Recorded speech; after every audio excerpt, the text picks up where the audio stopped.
My name is Grace. I'm 63 years old. A few years ago, I lost my husband and now I'm living on my pension. However, it's not a lonely existence. I've been a part of a choir for years and I have many friends, so my life is rather lively.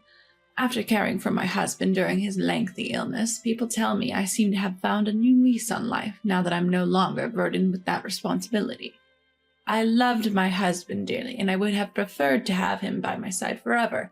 So there are days when I'm struck by a profound sense of loss. But on those days, I talk to his photo on our home altar or sing my favorite songs, remembering how he used to smile and joyfully listen to my stories and songs. Plus, I have a little secret I keep from everyone.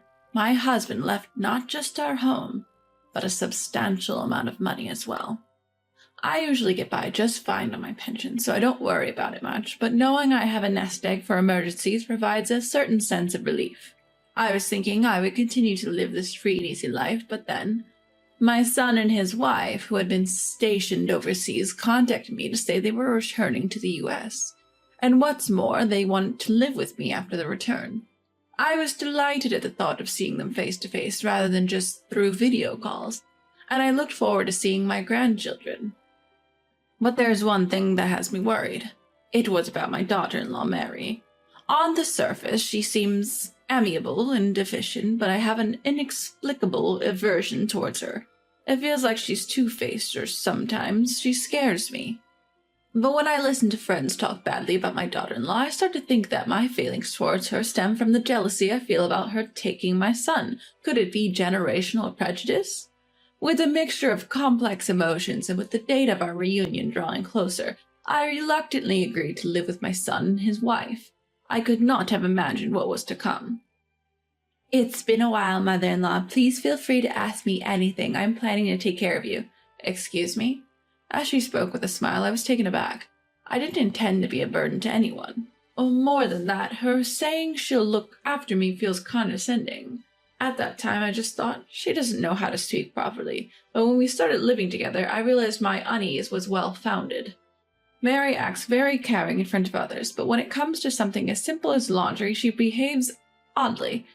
I noticed from the beginning that she seems to dislike mixing my laundry with hers, so I would wash my clothes separately.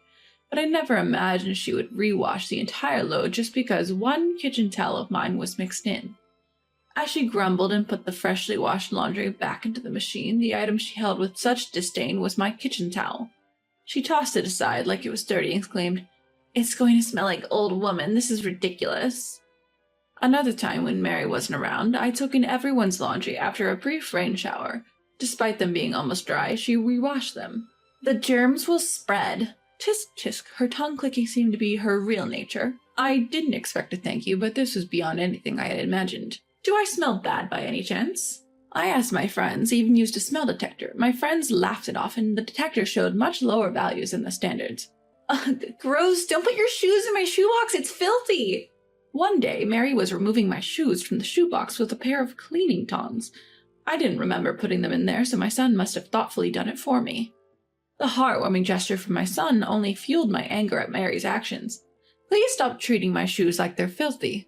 When I asked this of her, who had tossed aside my shoes laughing, she turned around with a surprised look on her face. "Oh, mother-in-law. Well, I was just cleaning the shoebox and it looked like there was a bug on your shoes, so I tossed them." How she could come up with such an excuse on the spot is beyond me. "Oh, really? I didn't see any bugs. And you were using cleaning tongs, weren't you?" Maybe it was a mistake?" In the end, Mary played dumb and refused to acknowledge her wrongdoing, but the frustration didn't end there. She refuses to let my grandson eat anything I cook.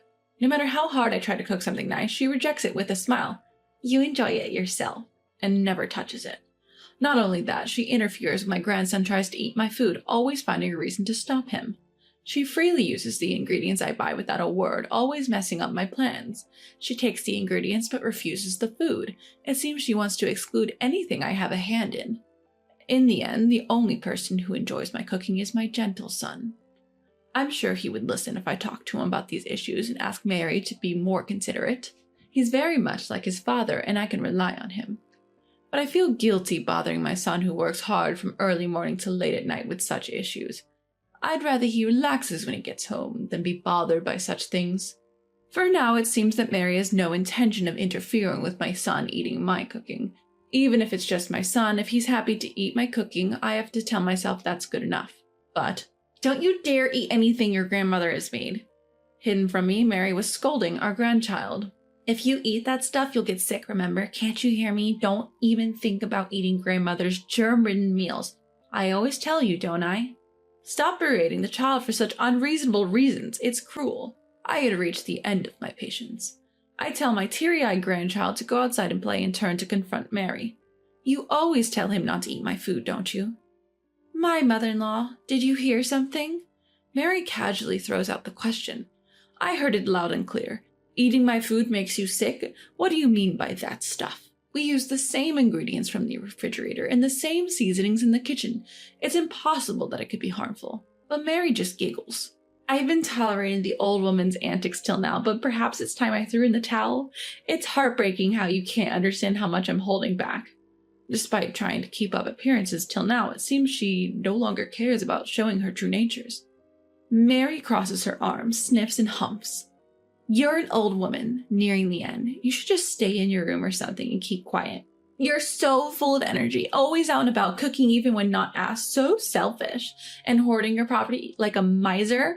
I thought if we lived together, you'd at least share a little with me, but you're totally clueless. Mary frowns and spews one terrible word after another. Not satisfied, she stomps her foot and shouts, Hey, anyone would understand if they just thought a little. What are you, a numbskull? Shocked, I stood there. It's true, even my friends comment on my high energy. I love physical activity, not just singing, and often go out for walks. Being out and about is my own business, right? I don't have any expensive hobbies, and I'm not causing any trouble. If my cooking bothers you, I'll stop, but talking about my property is crossing the line. Am I a numbskull? Then what about your remarks? In fact, I'm totally fine with not living together. If you're not happy, you're the one who should leave. Despite using things I've bought without paying me back, when I confront her, Mary laughs loudly. Look at Granny trying so hard to complain. If you want to kick me out, go ahead. But remember, while you're alive, you'll never see your precious son and grandchild again. With a threatening low voice, Mary leaves with a victorious laughter. Unbelievable. I never thought my daughter-in-law could be so rotten. But I've decided I don't need to hold back anymore. A week later, when I returned from choir practice, I heard Mary's laughter from the living room. Perhaps she was talking on the phone again, bad-mouthing me. You know, our old woman still hasn't kicked the bucket. She even went out for choir today, but honestly, it's a relief. She's an eyesore and noisy, but I can't die before her, right? She should hurry up and die, whether she ends up in heaven or hell. If only her heart would stop during choir practice. I was deeply disgusted by Mary, who was laughing vulgarly and lounging on the sofa while saying such dreadful things. But she seemed oblivious to my presence and continued to speak disturbing words in her crude laughter. Right? If she's going to disappear, she might as well drop dead outside in one breath. Actually, my husband's in the way too. Like you said, I've been increasing the salt content little by little, even secretly adding it to the old woman's food, but nothing changed. What? It takes years? That's annoying. We can't live together forever at this rate. Pouting, she spoke in a coquettish voice that made me clench my fists. I want to introduce a new daddy to our child soon. For that, I'll fight to seize the inheritance.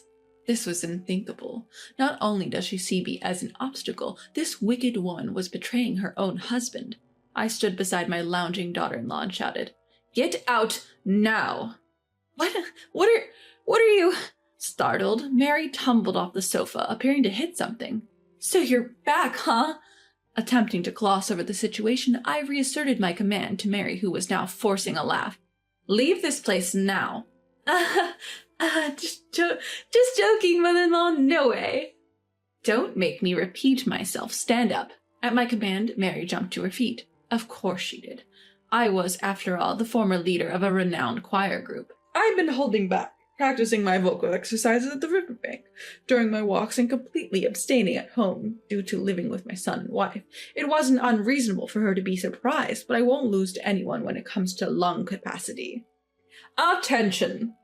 Mary shuddered, probably loathing the idea of following my commands, but as someone who had long served in a leadership role, I knew how to command without leaving room for debate.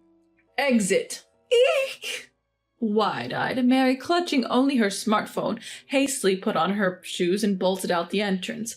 But a formidable foe indeed. A few hours later, Mary returned, grinning smugly after apparently seeking help from my son at work. Mother-in-law, have you calmed down? I mean, we were just having a lively conversation about a TV drama with my friends. It's so mean of you to misunderstand. It was astonishing to me that Mary could maintain such audacity even after what had happened just moments ago.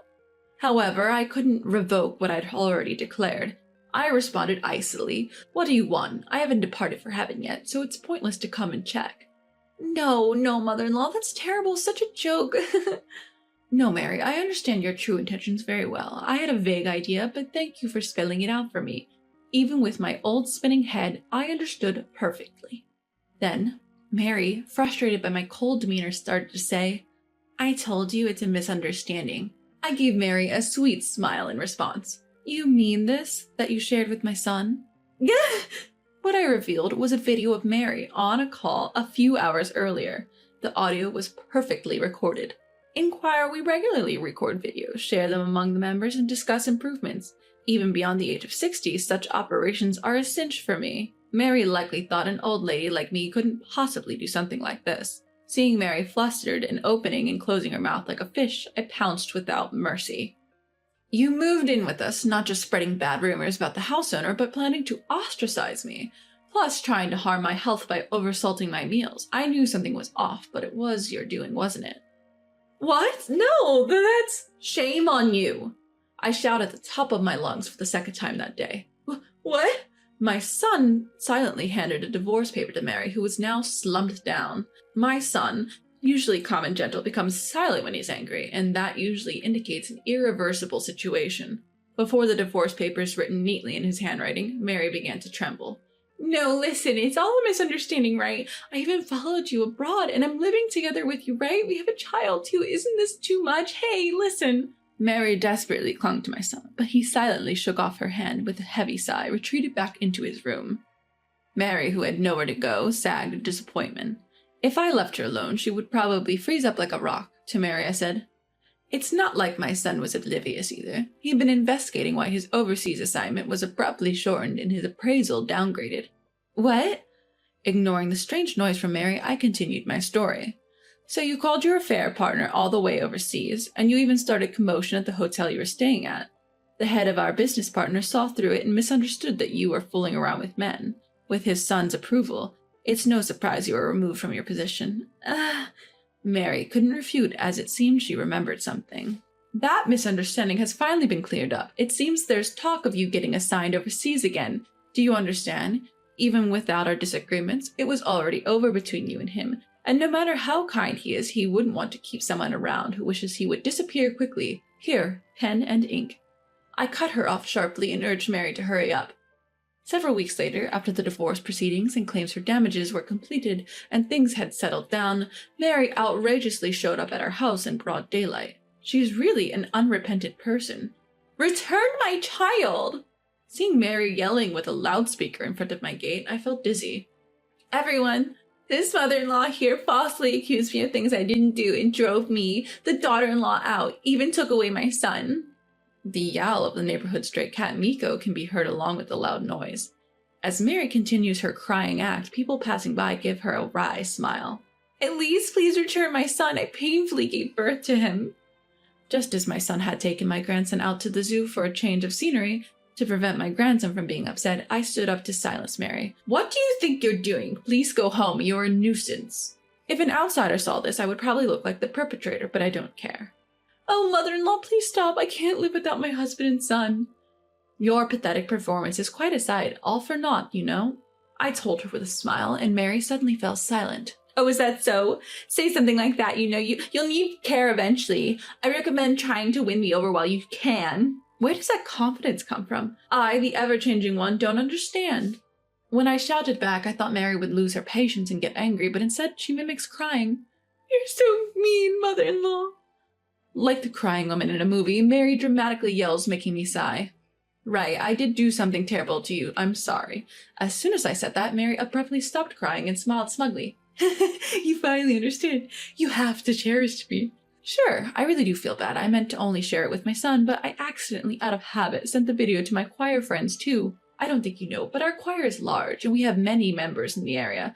Some of them even have family members working at the police box, you know? Oh, over here, over here. Sorry for the trouble. This is Mary, who was plotting my son and my downfall. Couldn't you take her away? I introduced Mary to the young police officer who rushed over. What? No, why? No, I don't want to go to the police. Stop it! However, there was no way the police would ignore her making such a fuss with a loudspeaker in front of her ex-husband's house. I had consulted with the police box beforehand about such a thing and had also apologized to the neighbors. So she had been laughed at from the start, not even knowing she was the crazy person playing the poor daughter-in-law. Help me!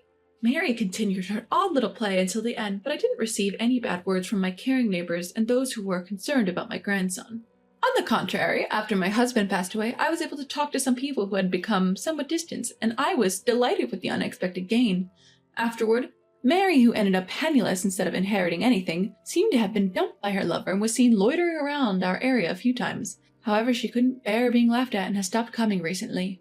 According to rumors, she's now living a lonely life in a small apartment. As for me, I decided to accompany my son and grandson on his overseas assignment.